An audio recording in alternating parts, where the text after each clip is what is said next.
I put away the thing, which wasn't the smartest because now I don't remember what I thought of them all. Hello everybody, my name is Kelsey and we're about to get very, very nerdy with September's wrap up.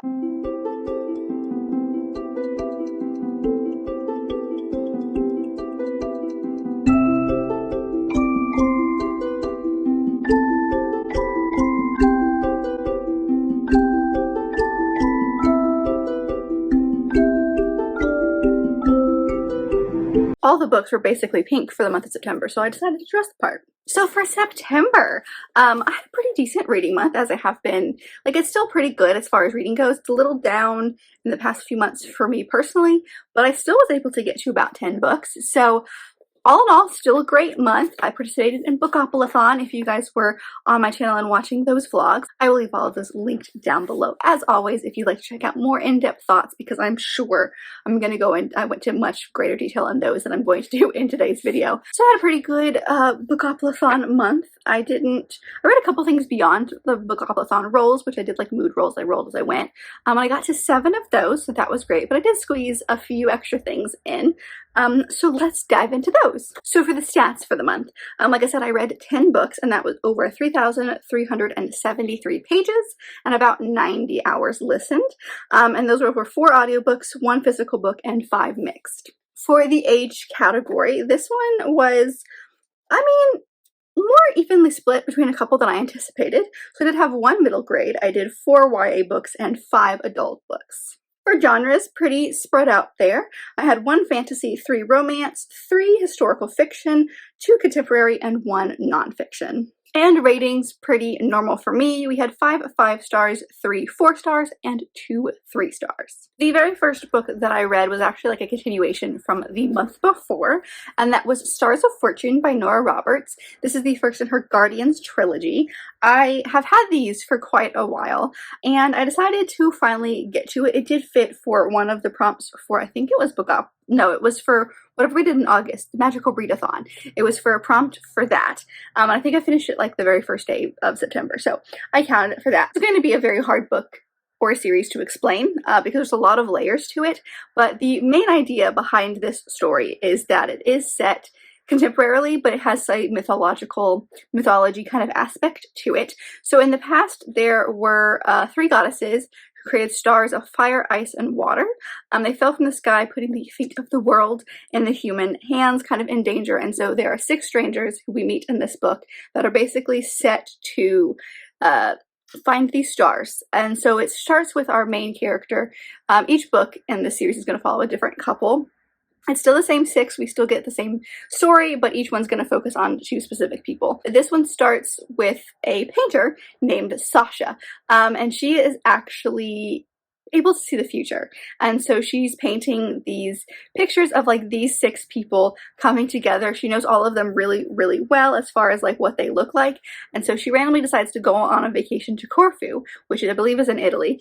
And they basically like end up running into each other, and she's kind of the one that like started the whole thing. So it's her and this guy named Bran. This one specifically is the 2 of them, but each of these people who are involved in the search have a secret of some sort, and it's very, very cool. So at first, my biggest issue with this book when I first started was that she has this magical power that she's kind of hidden from everyone, because everyone that she has known in the past has not liked that about her, and so or not believed her or some reason like that. So she's kind of like a loner. And so she trusts these people that she's just randomly run into because she's seen them in her like dreams and in her visions. And so they just like, without even questioning it, 100% believe that she is telling the truth. And so, I mean, granted, she's got the pictures to like prove to them, like she kind of knows who they are, but the fact that she sees the future, if you will, is still like a little bit up for debate. And so the fact that they all are just like, yes, of course, I totally believe that you have, seen me in your dreams, was a little unrealistic at first, until you get into the later part of the book, when you all realize like when all of their secrets come out, and like everything that comes out about them makes sense as to why they would have believed her without a question. So that was really the only issue, quote unquote issue, that I had with this book, is it felt really abrupt when it started, but it all made sense in the end. So this one, I don't know if I told you this already, but it got 5 stars. I adored this book. It was so much fun. It was very easy to get through. I did have the audiobook of it, but even without that, like it was very easy to dive into. It like didn't really take a break. It just kind of went go, go, go. But I mean, there were breaks and moments like that, but it was very like action packed and everything was just really nice. Like it feels like a little bit, I could see people having like a disconnect with the writing because it does kind of, I think it's in third person, but I might have made that up. So yeah, it's in third person. So there's always, at least for me, there's always just a little bit of a disconnect with third person, and the urgency of the writing as far as like the danger that might be happening to them. But it's a mystery. They're searching for certain things. It's set in mythology, like I mentioned, and there is romance aspects to all of it. It's not the main point of the story. Even though this is categorized as a romance, the romance aspects are not like the biggest portion of the story. I don't know, I just really, really like these characters. I loved getting to know them, and I was really debating on unhauling this series without even having read it, and so I'm so glad that I actually did pick up the first book because now I definitely want to continue. I'm obsessed with this series, and like I could very easily see myself going down a Nora Roberts rabbit hole. So if you are a fan of Nora Roberts and you have a favorite series, let me know, because I'm very interested in her stuff now. But I just adored this series so much. It had a fantastical element which I loved, and I don't know, there's like, I don't know why I was so enthralled with it, but I was, and I just now adore it so much. The next one was my Tessa Dare buddy read from, well, technically it was August, but it started in August and ended in September. We are slacking as far as one a month. We've kind of just like pushed them back. But the one that we read was One Dance with the Duke. This is the first in her Stud Club series, or trilogy, which is the second trilogy she ever wrote, or second series she ever wrote. So we've gone back to the very beginning. We finished her very first trilogy before this one. And so now we're on to the second one, which is better than the first one, but still not great. So I did give this one 3.5 stars. There were a lot of aspects of this that felt like the Tessa Dare that like I fell in love with when I read her most recent series, which is the Girl Meets Dude series, which to this day is still my favorite one by her. So there was a lot of aspects that you could see were like early her, but it wasn't like anything spectacular. But this story basically follows this club called the Stud Club, and it's basically created by this guy because he loves a horse. And so they all are, there's 10 members and they're all owners of this horse. And so we follow this guy named Duke, oh no, what's his name? Duke of Moreland, Spencer. And so basically the only way to get to be a member of the Stud Club is you have like a coin or like something like that, and you win it in a game of chance. And so Spencer is obsessed with this horse, and so he basically goes around London to find the members and like wins their tokens. So now he has like 8/10 of ownership of this horse with 2 other men. And so we've got him, and he's just really obsessed with this horse, and the guy that was the one who started the club ends up getting murdered, and they're trying to figure out like what happened to him. And then you've got a female character, and her name is Amelia, and her brother owes the Duke a lot of money. And so he knows that he needs to get married, but he's not really excited about it. And so he gets really stressed out when he's in big companies. And so he kind of like creates the rules of like, he's going to show up at midnight, pick one woman to dance with the entire night, and then leave. And so they call him the Duke of Midnight. And so one night, Amelia's brother tells her that like he's got all this debt and it's to him. And so she basically like steals the dance from him, and throughout this dance is trying to convince the Duke to like give her brother like a break, and they strike up a relationship of sorts, and she kind of gets involved in some stuff. So it's all about horses. So if you like horses and you like talking about horses and things like that, then you're probably going to enjoy this book. There was just a lot of talk of it that like I didn't quite understand, because I'm like not a huge horse person as far as like breeding and stuff goes, and so I was just like, what is going on? And this guy is obsessed with his horse. Romance was relatively good for the most part. There were definitely aspects of like their relationship where he's got to have some sort of anxiety. Like there is something with this character because he can't be in crowds without having like a panic attack, and he just doesn't understand social norms very well sometimes. And so like he even like gives her an ultimatum a couple of times that is not an ultimatum you would ever give anybody. And so there's a lot of conversation about him, and it's very much like, you either trust me or you trust your family. And she's like, I'm very family oriented. You can't do that. And so there's just a lot of questions about his motives that I don't agree with. I feel like the like big issue, the climax that like happens, was resolved too quickly without having conversations about it. So there's just a lot about this that I didn't particularly like. I mean, it was a nice story. It was fine. There wasn't anything spectacularly amazing about it. It's not going to stick out in my memory. I've already forgotten a lot about this, honestly. But I'm interested to see the other two in the series because each book follows one of those 3 members of the stud club that's left. But I do really like the other 2 guys. I'm very interested in them and their pasts. And so I'd be very interested to see their romances. So I'm excited to continue with this series. But like, as far as like her books goes, definitely not my favorite. But it's also just kind of a general like middle ground, okay historical romance, you know? The next one I read was actually an audiobook arc that I got, and that is Self-Made Boys, A Great Gatsby Remix, and this is by Anna Marie McLemore. I actually really enjoyed this book. So like I said, it's an audiobook arc that I got from NetGalley. The idea behind this book is it's actually part of a series where there's like a bunch of different authors do like remixes of classics, and so this just happened to be the one that I found, and it is exactly what you think it is. It's the story of The Great Gatsby, but there's a little bit of twist, so like it doesn't always go the exact same way because our Nick character is actually trans, and so it's him kind of coming to the city, being a man for the first time, trying to learn how to do that, and may or may not fall for a human named Gatsby.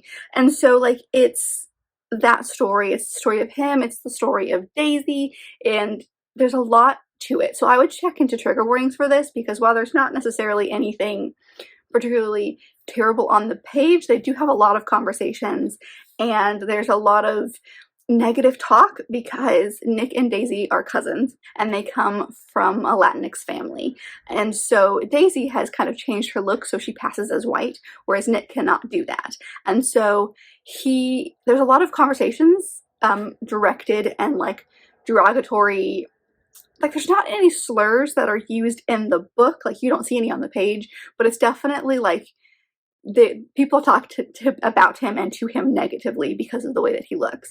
And so you've got a lot of aspects to this. So I thought this was very interesting. I thought the themes that we would normally get through The Great Gatsby, like I don't know about you, but when I read The Great Gatsby, there's a lot about that book that stresses me out, and I had the same feelings in this book. I did like some of the characters a little bit more. Like I never really liked Daisy from the original, and I didn't mind her. She wasn't great at first, but like by the end I didn't mind her in this one. And then I feel like there's a couple of characters who are important in that book but become less, or more, they become more important in this one, and it's just really interesting to see the same story, the same characters, the same themes being talked about with added themes and added changes, and just kind of like exactly what it sounds like, a remix of the original. It's still set in the 20s, it still has that tone to it, so you've got that roaring 20s feels, which I really loved, but you've also got like, they talk about gay bars and they go to gay bars, and there's things like that that you wouldn't normally see in the original. So there's just a lot that I enjoyed about it. So while of course I cannot comment on the rep of the book and how accurate it was was nice to see that rep in a more historical setting. So yeah, I ended up giving this one 4.5 stars. I very much enjoyed my time reading it. Definitely gave me the like, I want to go read more 20s books now, and not at all what I expected. So I very much enjoyed this book. The next one is my nonfiction that I was able to pick up, and that is Playing With Myself by Randy Rainbow. This is a memoir that he wrote about just his time, and just in general, like from growing up all the way to, I think he wrote this in 2021, even though it came out this year. He talks about like the pandemic and getting out of the pandemic a little bit in 2021 and stuff like that. I loved this book. I gave it 5 stars. I highly, highly recommend, if you can, to find the audiobook because Randy does narrate it himself, which the writing just lends itself very well to a very conversational kind of narration, which I feel like anyone could do, but like no one could do it the justice that like he did for his own book. It was just very cool to kind of see what he wanted out of life, where he came from, the first time he like came out to his family and how that went, and like starting to be in New York and like, you know, the struggling actor vibes and how that worked, and actually being part of like maybe the corporate world. I would consider that. He kind of worked as like an assistant for talent agency and stuff like that. So he did that for a while, and then the YouTube thing kind of like came out of nowhere. And so it was really interesting just to see his life, and he's just so funny, you know. And like there's a conversation at the very back of the book, like one of the last chapters is like a conversation that he has with his mom. And in the audiobook, he has his mom there, and so like it's actually a conversation between the two of them. And I just really enjoyed this. It's very much got that humor to it, which is very much what he does. Like he does comedy videos. It's kind of his thing. And so to see that in writing was so much fun, because like this felt like I was just being told a story by him. Like it just felt like a friend was sharing their story with you, and that's, I think, the vibe he wanted to get across. And also he's just really funny. He's very sassy, and that comes through in his writing so well, because while I did listen to this on audio, I did have the book like in front of me as I was listening, and I can't tell you how many times I literally laughed out loud while reading this book. And like he doesn't shy away from the more like the harder aspects of his life, and he just kind of tells it how it is, but he does it in a way that like there's a lot of light and happiness with it. So I adored this book. If you want to know about like the struggling actor turned YouTube star, then like this is definitely the thing that you would enjoy. And he just has a way with telling the story that I think is so fascinating. The next one, it was a total random book that should not have worked for me, and yet it was amazing. It's probably my favorite from this month, if I'm pretty sure it's my favorite for this month, and that is Hitched to a Gunslinger, and this is by Michelle McLean. This is the first in this series. I think it's called the Hitched to the Gunslinger series, honestly. This is a Western book, and I am not a fan of Western books, yet I read this and I gave it 5 stars. So this book follows our two main characters. We've got Gray Woodson, or Gray Quickshot as he is known, and he is a gunslinger. He is a hired man. He is wanted, that kind of stuff, and he is ready for retirement. He is like, I'm done. I don't want this anymore, and he kind of like leaves to go to retirement. He's trying to find this little town, like anywhere, just someplace that he can sit on his porch and take naps all day. So he runs to this place called Desolation, and he somehow gets mixed up with this woman named Mercy. And Mercy has this issue because her father has just passed away, and so she is now in charge of the kind of apple orchard land that they are on. And there's a man in town who owns a lot of the property in town and really, really wants her property, and has asked to like buy it, to marry her so that she can like, he can get it. But basically he's almost tried everything he can except for like straight up killing her to get this land. And so somehow Mercy and Gray strike up this like bargain of sorts for like he pretends to be her fiance. And so there's the fake dating trope, and like there's just something about the two of them that like is so fun to read about. And their meet cute is like perfect. His horse is like got a mind of her own and like always gets him into like ridiculous scrapes. There's one aspect about the very end of the book that I was like, was that needed? But it otherwise was like amazing. I flew through this book. I could not stop reading it. This is actually a book I read with my friend Taylor, and so like we both were not like fans of Westerns really, and so it was very interesting. She picked this up because of the cover. I picked it up because of her, and we ended up buddy reading it and both like loved it. So I don't know why it worked. The banter was fantastic, so that probably did have a good chunk of my enjoyment was from that.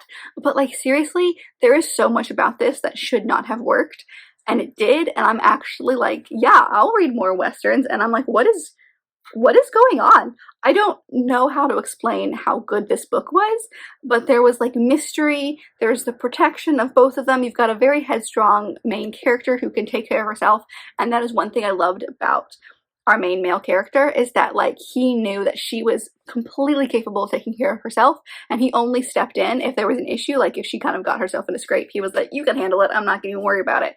But he only ever stepped in if he noticed that like she was losing whatever scrape situation that she was in. He literally stepped in only when he had to, and he let her like be her own person, and I just loved that. And like the town of misfits that's in this book is so fun, and everyone is just like a hot mess, and the mayor is a woman, and she actually owns the like saloon of sorts in this town. There's just a lot about these characters that I highly adore, and there is a sequel to this, but I think it follows a totally different set of characters in a totally different town, which I'm very upset about because I honestly fell in love with all these characters.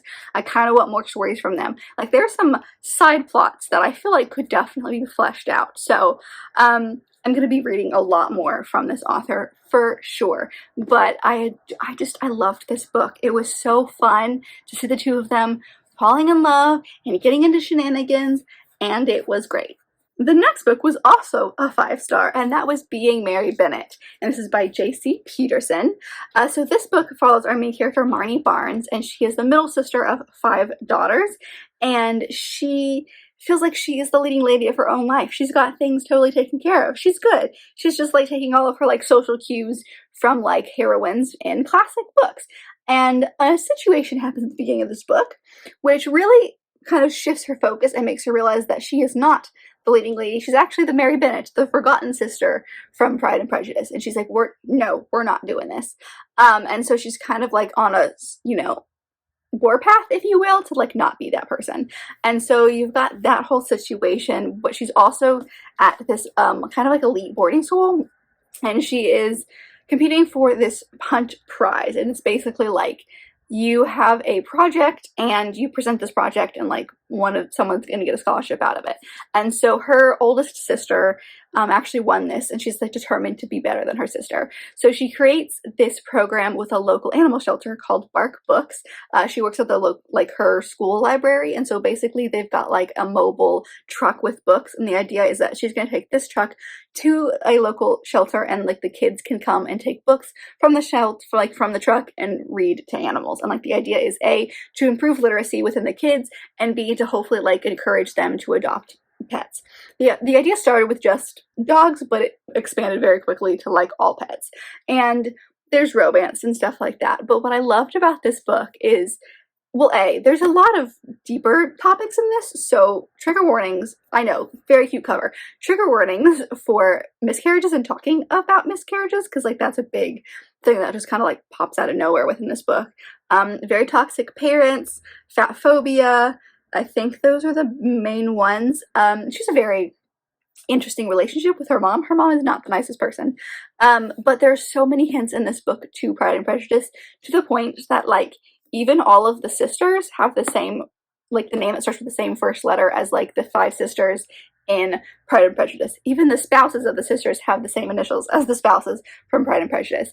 And it's just so very interesting that like you can enjoy this book just fine. You don't even have to have those like nods to the original, but it was really fun to like kind of puzzle it out, because I was just sitting there and I was like, these names are very similar. I wonder, and like I went through and like they all match, and I just couldn't believe it. It was so great. But yeah, I really adored this book. I loved her kind of like taking on her own and like making her own person and learning what it means to be a good sister, be a good friend, that kind of stuff. It's definitely coming of age because she is about to turn 18. So she's going off to college, and it was just so cute. And I loved it because there was a lot of like darker conversations, not darker, but like deeper conversations than I expected in this book. And it was just great. It was so much fun. The next one I picked up was My Imaginary Mary. And this is by the Lady Jamies, which are Cynthia Hand, Brody Ashton, and Jody Meadows. This story is their second in their Mary series that they have been doing, and it follows Mary Shelley before she became Mary Shelley, and Ada Lovelace, who is the daughter of Lord Byron. Of course, it also has a third character named Pan, who is an automaton who kind of comes to life. So the idea behind these stories is they're all set in either literature or history, and there is some magical twist to them. So like I said, this book follows Mary Shelley before she became Mary Shelley. So she is like Mary Wollstonecraft, I believe is her maiden name. And her father is a writer. Her mom was an amazing writer. And so she is determined to be a writer. She wants to be just like her mom. And she just can't come up with a good story. She's like struggling. And so then you've also got Ada, who of course is the daughter of Lord Byron. So everyone is like, oh my gosh, I want to be friends with you because of your dad. And she is very much interested in engineering and mechanics and like that kind of stuff. So she is creating an automaton. And the two of them become friends, and somehow via lightning and magical ways, turn this automaton into a real person. And of course, there's an evil villain who wants to figure out how he became working automaton, and lots of crazy stuff happens with that. But I gave this one 4 stars. I really enjoyed my time reading it. It was quite fun. You do have to disband belief just a little bit with these books, and I've been noticing that over the course of like having read this is my 5th one now at this point. There is a lot to this that's just a little bit ridiculous, and you have to go in knowing it's just going to be funny, and that the story is just going to make a little bit less sense than a normal story. But it was still a lot of fun. I still loved seeing the characters of Ada and Mary become friends, because they become fast friends in this book. And then also seeing like the siblings of Mary, because she's got 2 sisters that like at first you're like, these people are ridiculous, but they become very integral parts of the story, and I really enjoyed them. And then also the character of Pan, who is the automaton, and just like how he's learning to be a person, because like he doesn't know anything. So it's very fascinating to have the conversations between him and Mary and Ada when he's asking about very like normal common sense things to like you and me, but like he's never had to even think about that before because he's literally been alive for like a day. And so he's asking all these questions, and you're like, how do I explain this phenomenon that is very normal to you and me but is very different to him? And I found those conversations very fascinating. I definitely enjoyed my time at reading them. I feel like after a while they do become just a little bit repetitive, not in the sense of like what's actually happening is going to be the same in every book, because every book is totally different. They're set in totally different worlds and totally different like universes and stuff, except for like 2, which is the first in both the Janie's and the Mary series. But beyond that, they're like totally different, and you kind of, it's very much a go, go, go. There's no like breaks for you as far as taking a breather, if you will. It's just kind of like stress the entire time.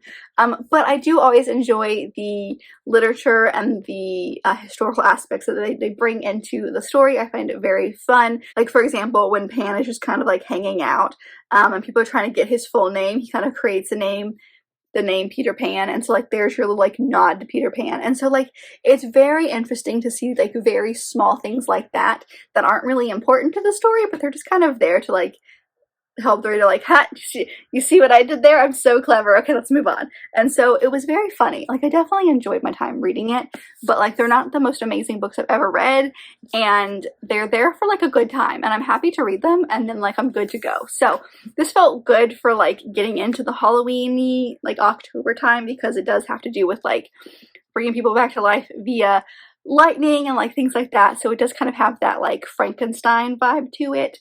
But yeah, I still gave it 4 stars, so it was still very enjoyable, but it was just kind of like very silly. The next one, which I also gave 5 stars to, was the very first volume of Stupid Love Comedy. So I actually have the bind-up of all of them. There are 3 volumes in here, and I figured out online, I went through and I kind of figured out when each volume ended. So I read the first one of this one, and it was honestly so much fun. I loved this, and it wasn't like I was expecting to not like this, but I wasn't really sure what we were getting into, and it turned out to be such a fun ride. So this book follows our 2 main characters. We've got Suzu, who is a manga author, and then you've got her editor, who I can't remember his name, it's not on the back, but at the very beginning of this book, she is a very lazy writer. She like gets things in at the very last minute, or late most of the time, misses meetings, falls asleep at her desk. Like, she's just kind of a hot mess.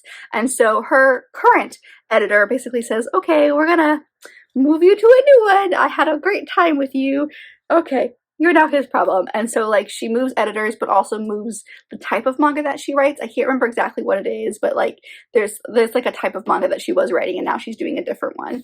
And so this story starts with her meeting this new editor and overhearing a conversation he had on the phone with somebody else, where he basically like completely roasted her. And so they find out that like he basically turns around and sees that she's sitting there, and is like, oh crap. So like any kind of like two-faced fake niceness that he was going to be doing completely goes out the window. And so they like from day one do not like each other, but he keeps her on task, keeps her on like the deadline and stuff like that. And so it's the 2 of them.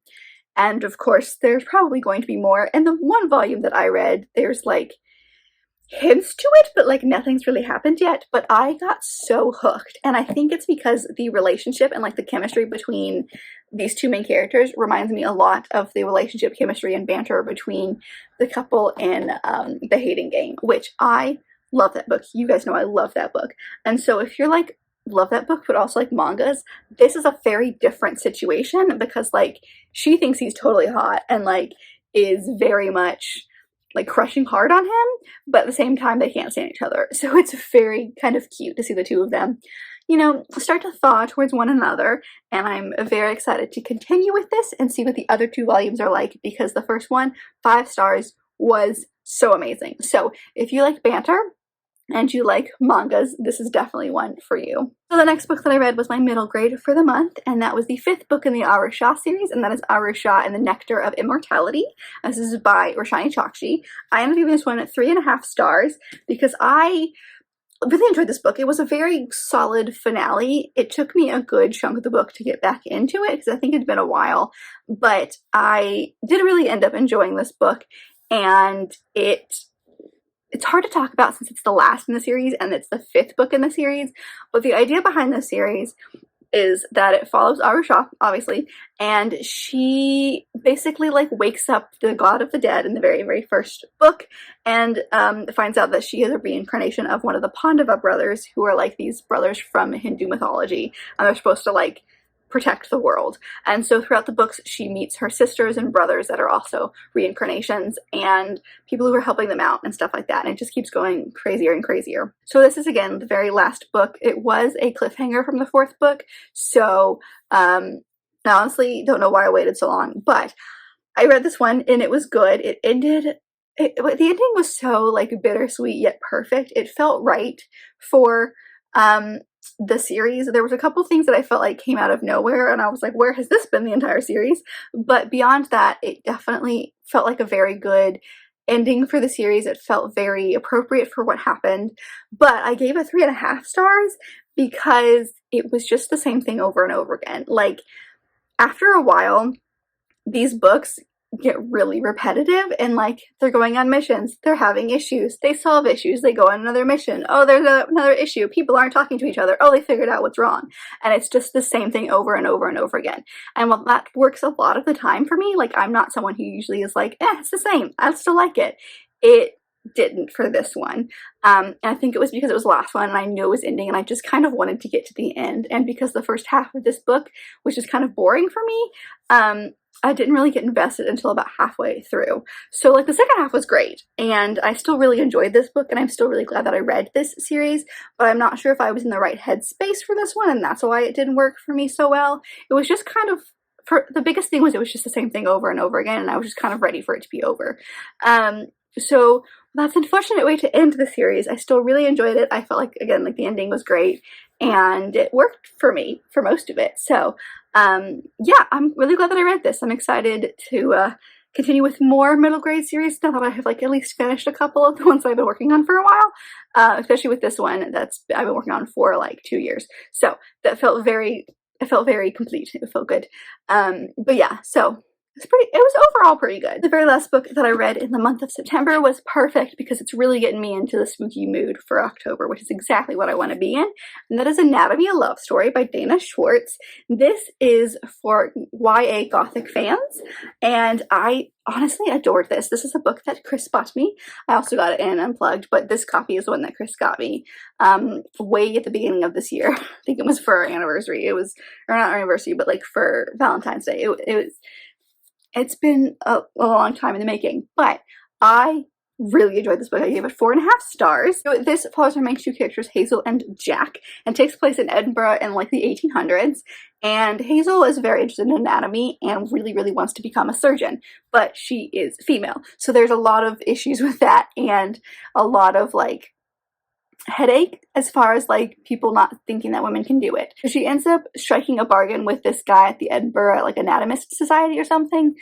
He's like one of the higher ups, like his grandfather like wrote the book on anatomy, and so he's just kind of like followed in his footsteps, and they make a bargain because he's like, I agree, I think women can do it, that's totally fine, but I can't let you be in the class. But if you like study on your own and take the test and pass like the examination, then I won't stop you from being part of society. And she's like, oh my gosh, great. And so she ends up studying on her own. And through circumstances, she runs into this guy named Jack, who is it's not grave robber. I always forget what it's actually called. But basically he like digs up graves and steals the body, but like leaves all the belongings, and like sells them to people in the Anatomy Society to study. And so they strike up a bargain, and he's like bringing her stuff to like, or different people, women, men, women who are pregnant, people who are part of this thing called the Roman fever. And she's really, really hoping that she can like she'd love to come up with a cure for the Roman fever, but she really just wants to study them so she can see what they're like in real life. And then of course other crazy stuff happens, but that's like the main point of the story. What I loved about this story is Hazel herself is just so amazing. She is so strong-willed and so contemporary for her time, because again, she's like, women should definitely be able to do the things that they want to do, like being a surgeon. Got that, you've got the very headstrongness of her, but you've also got the fact of like, she's been groomed by this society to think that she needs to become a wife, and she needs to become a mom, and she needs to start a family, and like that's her thing. And so like she's struggling between, you know, I really want to be part of the society, but I also feel like I really need to be part of a family. And like also she's getting pressure from her mom, she's getting pressure from her uncle, she's supposed to be marrying her cousin. Like there's just a whole lot of stuff there that's like pressure from all sides. And so she's just kind of like stressed, and she's dealing with that while also trying to study for this examination. And there's just a lot of really good conversation with that. There's also like a layer of mystery, because like people are like, bodies are disappearing and people are being taken, and she's like, what is going on? And so like the grave robbers and the grave diggers are like just straight up disappearing and they're trying to figure out what's going on, because a lot of them are Jack's friends. And so you've got that, and then of course you've got the conversation between the two of them of like, they are different classes, and so like how does that work? And then there is a level of like mystery and like possible fantasticalness to it. It doesn't feel fantastical because like it's all set in like science, so everything in this book is set in science and like feels like it could make sense, but there's definitely a couple of things that you're like, that might be stretching it a little bit. But I still really enjoyed it. It's got that beautiful gothicness to it. They're digging in graveyards, and like there's also this very medicalness to it, because that's the way that she thinks. So if you were like me and you were very squeamish when it comes to blood and gore and stuff like that, this book is not that bad. However, it's not great. So like, of course you're gonna have a lot of blood, you're gonna have a lot of gore, because she's literally digging in bodies and talking about that. But they come from such a very scientific point of view, as far as like, she's not describing what she's seeing. She's like, oh, this is very scientific, this is the pancreas, this is the heart. And so like she thinks about it that way. So it's not as descriptive in those scenes, so it definitely makes things better. It's not great. Like, I'm very, very squeamish when it comes to blood, and I was okay until the very, very end. There's definitely a scene at the very end that I was like, oh, that took a turn that I wasn't ready for. And beyond that, most of this was totally fine. So I very much enjoyed this. I definitely want to read the sequel when it comes out, I believe at the beginning of next year. Fingers crossed, because I would love to continue with Hazel's story. I just think it's so perfect, and like the way it ends is like very up in the air. Like parts of it I was like, yes, that's exactly the way I want it to end, and then parts of it I'm like, what did I just read? I'm not even sure what I just read. And so there's definitely a question at the end of this book. It's not all wrapped up perfectly, and I feel like that's good, because like I think when the author finished this book, she wasn't ready to let Hazel go, but also wasn't sure if there was going to be another book. And so this book has an ending that like isn't an ending, but if there wasn't another book, I would be satisfied, if that makes sense. So I'm very interested in the second one, which I can't remember what it's called, but I want it right now. So yes, all to say, this is perfect for Gothic fans. If you are someone who loves that kind of like atmosphere in a book, this is definitely for you, and I highly recommend. It's perfect. I loved it. Got me in the spooky mood. I'm so ready to keep reading spooky books now. So, oh, this is just a great one to end the month off with. And that's it. Those are the books that I read in the month of September. I hope that you guys enjoyed this video. As always, if you've read any of the books or know of any of the books I talked about, please let me know down below. And if you had to pick your favorite book that you read in September, what would it be? Oh, I haven't done an emoji in a long time. If you want to comment something but you're not sure what to comment, comment the jack-o'-lantern or a pumpkin or something like that. because I've now put pumpkins on my shelf, but also like anatomy is getting me in the spooky mood. So come to pumpkin. But if you enjoyed this video, and I very much hope that you did, don't forget to give it a big thumbs up and subscribe down below if you'd like to be part of this awesome growing family. I've also got all my social media down there as well as other fun bookish links. Don't forget to check all that out, and I will see you guys in my next video. Bye!